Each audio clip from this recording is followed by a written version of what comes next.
কলকাতায় নজরুল মঞ্চে ট্রেনিংয়ের শেষে শনিবার দুপুর প্রায় 3টে নাগাদ বিক্ষোভে ফেটে পড়লেন বুথ লেভেল অফিসাররা। ট্রেনিং শেষ হতেই তারা স্টেজে উঠে রীতিমতো বিক্ষোভ শুরু করেন।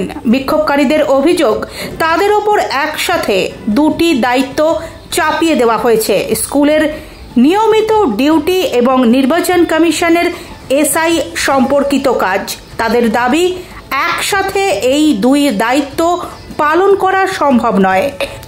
বিএলওদের বক্তব্য, যদি এসআইআর এর কাজ চলাকালীন সময়ে তাদের নিজ নিজ কর্মক্ষেত্রে অন ডিউটি হিসেবে গণ্য না করা হয় তবে তারা কমিশনের কাজ করবেন না। তাদের স্পষ্ট দাবি, একসাথে স্কুলের ডিউটি ও কমিশনের কাজ করা যাবে না। এই দাবিকে কেন্দ্র করে শনিবার নজরুল মঞ্চে উত্তেজনা ছড়ায় এবং ট্রেনিং পরবর্তী সময়ে পরিস্থিতি বেশ অস্থির হয়ে ওঠে।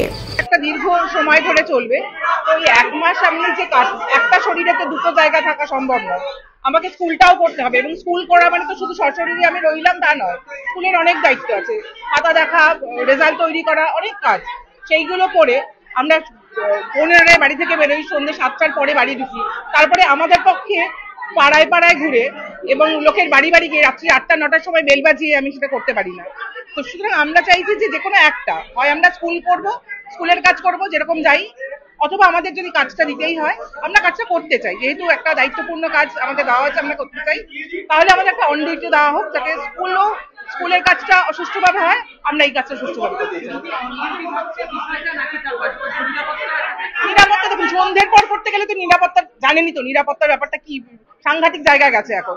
তো নিরাপত্তা যদি আমরা সন্ধ্যের পর আমাদের অচেনা লোকের বাড়িতে যেতে হয় সন্ধ্যের পর, রাত্রি 9টার পর, তো সেই ক্ষেত্রে তো নিরাপত্তা একটা বিষয়।